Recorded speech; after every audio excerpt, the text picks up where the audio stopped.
우리에게 주시는 하나님 말씀은 사무엘상 16장 11절부터 13절까지의 말씀입니다. 주신 말씀 제가 읽도록 하겠습니다.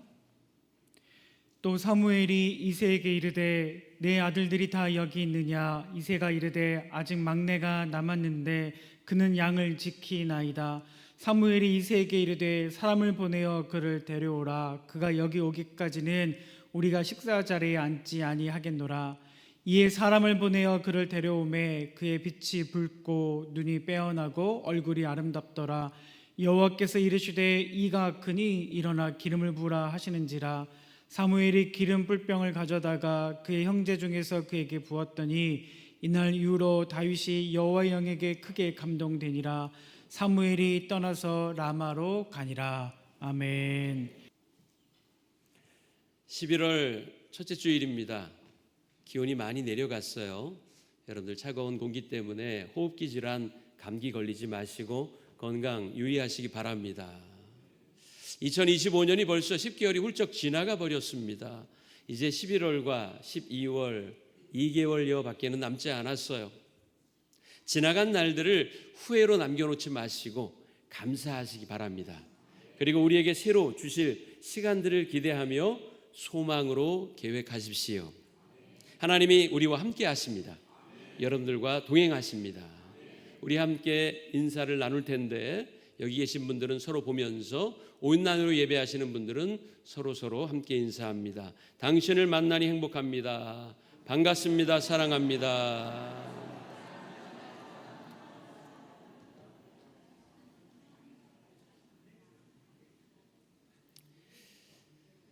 우리 오늘 말씀의 제목은 소명에 따르는 사명의식을 가지라입니다. 여러분들도 잘 아시는 용어가 있죠. 노블리스 오블리제입니다. 이것은 높은 사회적 신분에 맞는 도덕적 의무라는 뜻입니다. 좀 더 간결하게 표현하자면 권리에 따르는 의무라고 할 수 있습니다. 이 기원이 된 일화가 있어요. 14세기 백년 전쟁 당시 프랑스 도시 칼레에서 있었던 일입니다. 프랑스군은 영국군에게 완전히 포위당했고 결국 백기를 들고 맙니다. 이후 영국왕 에드워드 3세에게 자비를 구하는 의미로 항복 사절단을 파견하기로 했는데 영국 측은 칼레시 대표 6명을 교수형에 처하는 조건을 내겁니다.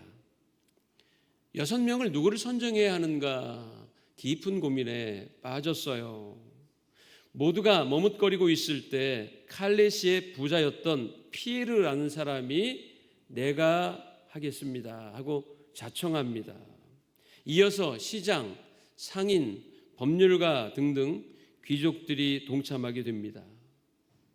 다음 날 그들이 교수대에 섰는데 영국왕 에드워드 3세는 이들의 희생정신에 감복하여 모두를 살려주기로 합니다. 이 이야기는 높은 신분에는 그만한 도덕적 의무가 따른다라고 기록되며 오늘날 노블리스 오블리제의 기원이 됐습니다. 권리만 주장하고 의무는 행하지 않으려는 사람이 많으면 성숙한 사회가 될 수 없습니다. 성숙한 사회란 권리에 따른 의무를 강조하고 실천하는 사회입니다. 이전 목회지에서 있었던 일이에요. 평일에는 교회 주차장이 남는 자리가 많기 때문에 동네에 개방을 했습니다. 대부분은 고마워하며 편리하게 주차장을 사용했어요. 저희가 주차장을 개방하면서 내건 조건이 2가지였습니다. 하나는 교회 예배 시간에는 차량을 옮겨주실 것, 그리고 2번째는 자율주차장이니만큼 주차장에서 일어나는 크고 작은 사고들에 대해서는 교회가 책임을 지지 않는다는 것이었습니다. 그런데 얼마 지나지 않아 문제들이 생겨나기 시작했어요. 주일이 되었는데도 차를 옮기지 않은 겁니다. 그리고 몇 번씩이나 전화를 걸어도 전화조차 받지를 않아요. 겨우겨우 통화가 되면 쉬는 날 모처럼 잠자고 있는데 깨웠다고 막 역정을 내고 화를 냅니다. 교회가 왜 그렇게 온유한 마음이 없고 사람들을 배려하지 않느냐, 이렇게 오히려 화를 내더라고요. 이것만이면 그래도 좀 낫습니다. 끝까지 아예 전화를 받지 않는 경우도 있어요. 주차를 한쪽 구석에 가지런히 해놨으면 그만도 양해할 텐데 주차장 가운데 떡하니 세워놓고 끝내 전화를 받지 않고 며칠 후에 나타나서는 머리를 극적이면서 해외여행을 다녀왔노라. 교회 주차장에 차를 세워놓고 해외여행을 천연덕스럽게 다녀온 겁니다. 주차장에 세워놨는데 차에 스크래치가 났으니 보상해 달라는 사람이 있지를 않나, 옆 가게에 키를 맡겨놨으니 필요하면 옮기라고 하지를 않나, 참 경우에 맞지도 않는 경우를 많이 경험했습니다. 배려가 반복되면 그것을 자기 권리로 누리려고만 하니 배려해주는 쪽에서는 마음이 닫혀버릴 수밖에 없지요. 사람들의 마음이 각박해지는 이유가 여기에 있지 않나 생각합니다.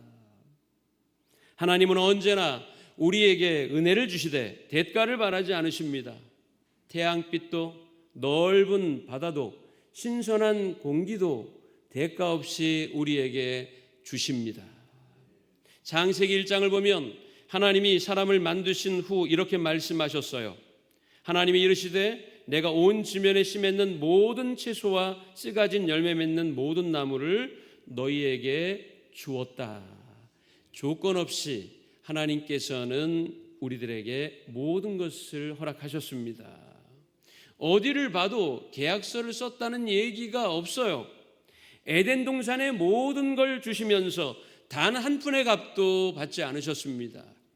70년 장기 임대 계약서를 내밀며 사인하라고 하지도 않으셨어요.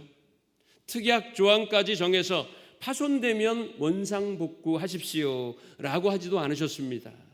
그냥 모든 것 다 우리에게 주시고는 빙그레 웃으시며 참 보기가 좋다, 좋아도 너무 좋다, 하나님이 그 지으신 모든 것을 보시기에 심히 좋았더라고 우리에게 말해주고 있습니다.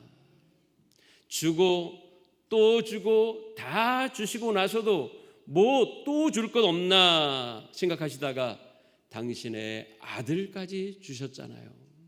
그 아들을 십자가에 희생시키면서까지 저와 여러분들을 속죄하셨고 영원한 생명을 주셨으며 천국 시민이 되게 하셨습니다.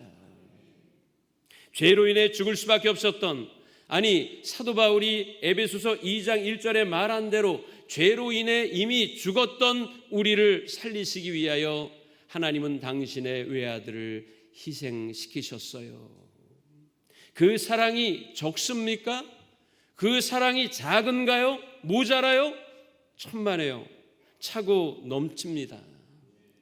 우리는 이웃집에서 떡 한 조각을 가지고 와도 사과 한 톨이라도 다시 되돌려주며 보답하려고 하지요. 그런데 하나님이 우리에게 주신 은혜는 너무나 당연하게 여기는 듯합니다. 오히려 부족하다고 막 불평불만을 쏟아놔요. 하나님, 이것도 안 해주시고 저것도 안 해주시네요. 다른 사람은 모두 갖고 있는 걸 왜 안 주시나요? 그러고도 저를 사랑하신다고요? 저를 사랑하신다는 걸 저는 믿을 수가 없네요 라고 툴툴거립니다. 여러분, 예수님이 왜 두 팔을 넓게 벌리시며 십자가에서 돌아가신 줄 압니까? 그건 나를 얼마나 사랑하세요 하고 원망하듯 묻는 우리에게 내가 너를 이만큼이나 사랑한단다 하고 두 팔을 벌리시고 십자가에 자신을 희생하신 겁니다. 사랑은 받는 게 아니고 주는 거라는 말이 있습니다. 받을 땐 당연하다고 여기지만 우리가 누구에게 사랑을 줄 때는 당연하다고 여기지 않아요. 나를 희생해야 하기에 당연하다고 생각하지 않는 거죠. 그래서 진정한 사랑은 받을 때 깨닫는 게 아니라 줄 때 깨닫는 겁니다. 2025년 한 해 주를 사랑하셨나요? 주님을 위해 무엇을 하셨습니까? 내 이웃을 내 몸과 같이 사랑하신 예수님의 말씀을 따르기 위해서 이웃들을, 가족들을, 교우들을 얼마나 사랑하셨습니까? 여러분, 예수 그리스도께서 우리에게 베푸신 그 아가페 사랑을 베풀며 사시기 바랍니다. 이것이 성도들에게 부여된 노블리스 오블리제입니다. 베드로는 2장 9절에서 이렇게 말했습니다. 너희는 택하신 족속이요 왕 같은 제사장들이요 거룩한 나라요 그의 소유가 된 백성이다. 우리는 하나님의 아들, 딸입니다. 값없이 받은 그 사랑과 은혜를 다른 이에게 값없이 돌려주는 아름다운 삶이 되시기를 바랍니다. 오늘 본문은 사무엘 선지자가 하나님의 지시하심을 받아 베들레헴의 이새의 가문에 가서 이스라엘의 두 번째 왕을 세우는 장면의 기록입니다. 당시 이스라엘 왕은 사울이었어요. 사울 왕에게도 아들이 있었고 보통 왕직이 세습된다는 전제로 본다면 가문이 전혀 다른 이새의 집에서 차기 왕을 세운다는 건 이상한 일을 넘어선 반역 행위가 될 수 있는 겁니다. 거기엔 그만한 이유가 있었어요. 사사가 다스리던 이스라엘에 백성들이 요구해서 왕을 세웠는데 그 왕이 바로 사울입니다. 사울은 베냐민 지파 기스의 아들로 아주 잘생기고 키도 훤칠하고 멋진 남자였습니다. 요즘식으로 말하면 훈남이었어요. 외모는 그렇게 여러분 훈남인데 부족할 것이 없는데 내면은 왕이 되기에 아주 부족한 면모가 있었습니다. 그것은 바로 소명의식이에요. 사무엘상 10장 17절에 보면 사무엘이 미스바의 백성들을 모으고 사울을 소개하려는 장면이 나옵니다. 백성들은 누가 우리의 첫 번째 왕이 될까 궁금한 마음으로 응시하고 있는데 사울이 나타나지를 않는 거예요. 시간이 됐는데도 나타나지는 않자 찾아봐라 해서 겨우 찾았는데 사울은 그때 진보다리 틈에 숨어 있었습니다. 왜 진보다리 틈에 숨어 있었을까? 추측해 보면 그는 확신과 자신감이 없었던 거고 하나님이 자기를 왕으로 부르셨다는 소명의식이 없었던 겁니다. 사실 이것이 무리하게 왕을 요구했던 이스라엘에 혼란과 고통이 가중될 수밖에 없었던 필연적 이유가 된 겁니다. 책임의식은 소명의 확신에서 비롯됩니다. 소명의식이 분명해야 책임을 다하게 됩니다. 군인이 된 대한민국 남자는 국가의 안전과 국민들의 생명을 지키고 국토를 수호할 책임을 지고 국가의 부름을 받았다는 확신이 있을 때 성실하게 군생활에 임할 수 있는 겁니다. 억지로 난 끌려왔어 라고 생각하니까 만족감이 없고 감사함이 없고 군생활에 실패하게 되는 것입니다. 소명의식이 부족하니 번번이 실수하고 하나님의 명령을 사울은 위반합니다. 사무엘상 13장에 보면 제사장이 집례해야 할 제사를 급한 마음에 자기가 실행하여 하나님의 진노를 사는 장면이 나오지요. 왜 월권까지 하면서 제사를 집례했을까요? 이것은 제사를 수단화했다는 겁니다. 블레셋과의 전쟁에 출정하기 전에 전쟁의 승리를 기원하기 위해 제사를 치른 겁니다. 그야말로 치루어 버린 거죠. 예배는 수단이 돼서는 안 됩니다. 예배는 처음부터 끝까지 정성이 깃들어야 합니다. 그래서 예배 시간을 지키는 일과 복장을 단정히 하는 일, 그리고 축도까지 완전히 마친 후에 교회 문을 나서는 등 처음부터 끝까지 예배는 완전해야 하고 온전히 지켜야 하는 겁니다. 사람에게 하는 것이 아니라 전능하신 하나님께 하는 것이 예배 행위이기 때문입니다. 그래서 우리는 예배를 소명으로 생각해야 합니다. 우리 함께 합니다. 예배는 소명이다.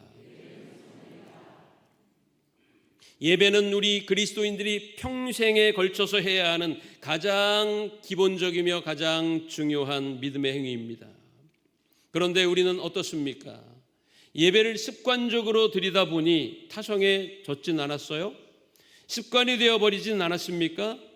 해치우듯이 지나쳐버리는 통과 의례라고 생각하지는 않습니까? 성도는 가장 기본적인 예배자로서의 소명에서 실패하면 신앙생활 전체에서 실패한다는 생각을 가져야 합니다. 아브라함은 하나님이 부르실 때 전혀 알지 못하는 낯선 땅으로 가서 가장 먼저 하나님께 제단을 쌓았습니다. 야곱은 형 에서를 피해 도망할 때 자기 몸 하나 편안히 누울 수 없는 메마른 광야에서도 먼저 제단을 쌓아 올렸습니다. 모세도 바로에게 가서 이 백성이 광야에 나가서 하나님께 제사를 드려야 하니 내 백성을 해방해 주십시오 라고 얘기했습니다.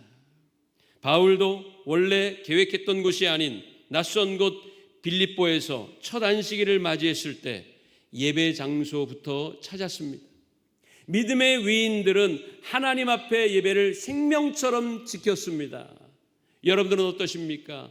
예배를 생명처럼 지키고 계십니까? 초대교회 성도들 보십시오. 편안함과 안정감과는 전혀 거리가 먼 지하 무덤 카타콤에서 예배했고, 사나운 맹수들이 삼키려고 달려드는 원형 경기장 안에서도 서로 어깨를 감싸 안고 하나님을 찬양하며 예배했다고요. 히브리서는 그들을 이렇게 말합니다. 어떤 이들은 조롱과 채찍질 뿐 아니라 결박과 옥에 갇히는 시련도 받았으며 돌로 치는 것과 톱으로 켜는 것과 시험과 칼로 죽임을 당하고 양과 염소의 가죽을 입고 유리하며 궁핍과 환난과 학대를 받았으니 하나님이 자기들을 부르셨음을 알았기에 무서운 고난 앞에서도 의연했고 죽음을 두려워하지 않고 하나님께 예배할 수 있었습니다. 예배 자체가 목적이요 하나님의 도우심이 전부여야 하는데 사울은 예배를 수단화했습니다. 도구로 전락시켰어요. 그렇기에 하나님의 버림을 받을 수밖에 없었습니다. 사무엘은 그에게 이렇게 말합니다.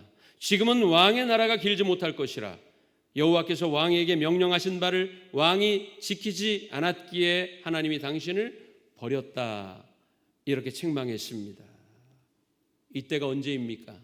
사울이 왕이 된 지 한 10년, 20년 정도 지났을 때입니까? 아니에요. 사울이 왕이 된 지 2년이 되던 해였습니다. 인격과 성품, 신앙이 다듬어지지 않고 소명의식이 부족했던 사울은 결국 하나님께 외면받고 말았습니다. 소명의식의 부재로 인해 책임을 다하지 못하고 책망받은 일은 또 있습니다. 사무엘상 15장에 보면 하나님이 아말렉을 진멸하라고 사울 왕에게 지시했지만 사울은 순종하지 않아요. 지금 가서 아말렉을 쳐서 그들의 모든 소유를 남기지 말고 진멸하라고 했습니다. 사람만이 아니라 가축들까지 전부 죽이라고 명령하셨지만 사울 왕은 순종하지 않습니다. 아말렉 왕 아각을 생포했고 양과 소 중에서 좋은 것을 남겼어요. 사무엘상 15장 9절 말씀 보니까 이렇게 나옵니다. 사울과 백성이 아각과 그의 양의 좋은 것 또는 기름진 것과 어린 양과 모든 좋은 것을 남겼다고 했습니다. 하나님은 남기지 말라고 하셨어요. 진멸하라고 했습니다. 그러나 사울 왕은 욕심의 눈이 멀어서 하나님의 말씀에 불순종했던 겁니다.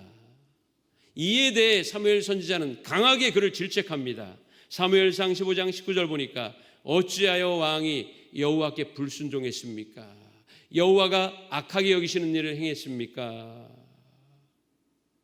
이렇게 사울 왕을 강하게 책망합니다.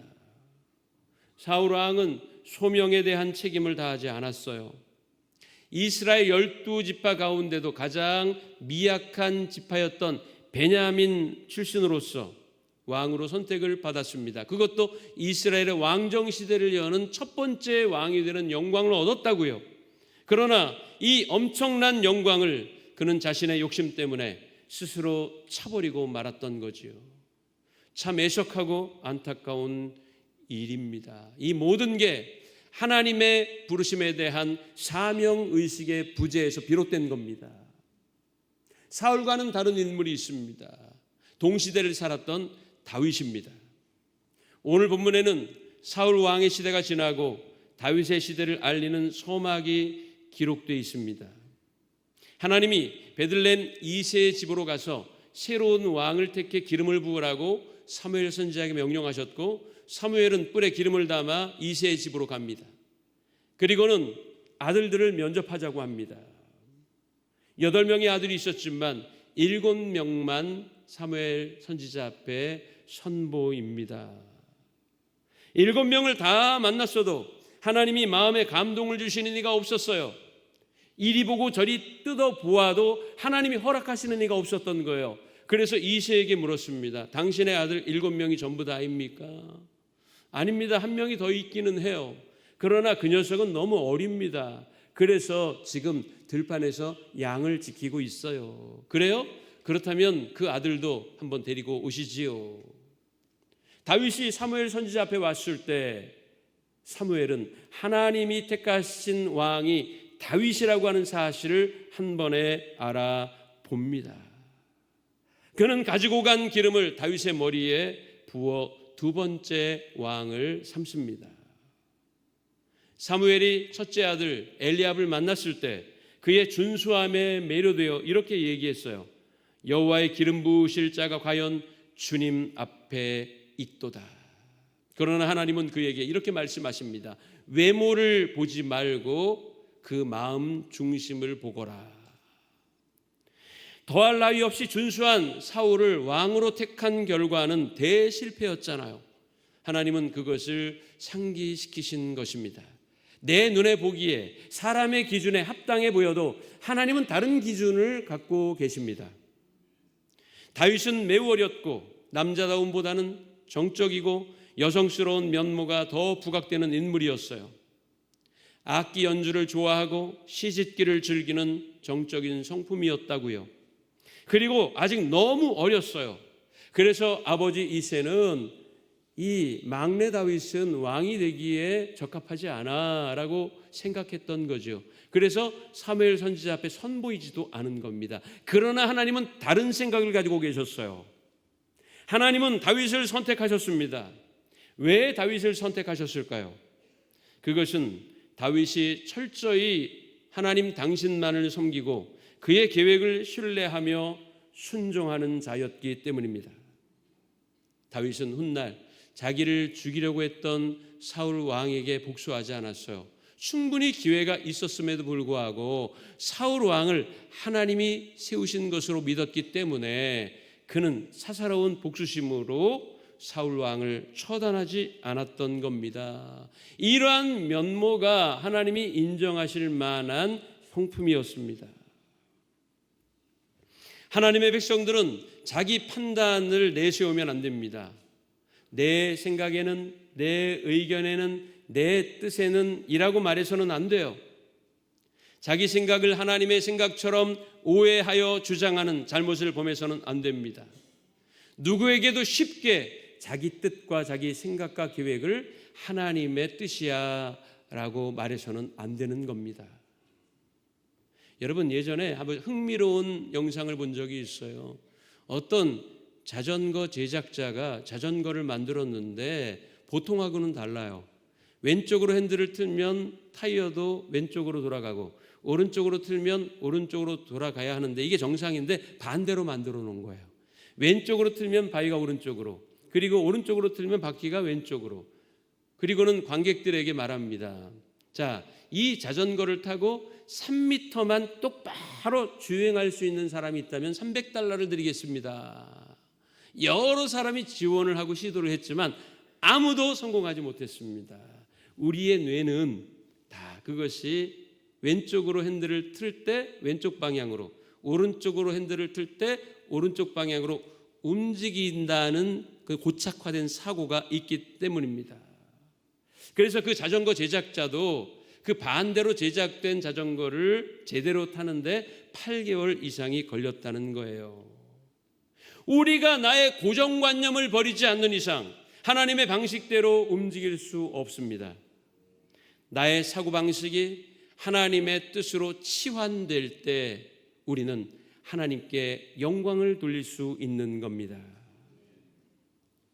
소명의식이 부족했던 사울은 이스라엘의 초대왕이 된 영광도 지키지 못했을 뿐 아니라 하나님께 버림받고 그의 인생의 말로가 매우 비참했습니다.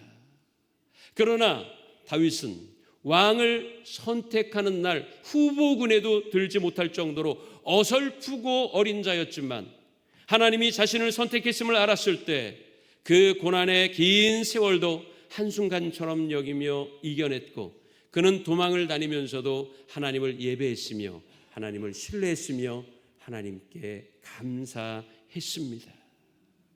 왜 그렇습니까? 그것은 나의 삶이 지금 고난으로 점철되어 있어도 하나님이 나를 부르셨다는 소명의식이 있었기 때문입니다. 그 소명의식을 완수하기 위하여 그는 사명감을 가지고 임했던 거지요. 사랑하는 사명교회 성도 여러분, 소명의식을 분명히 하시기를 바랍니다.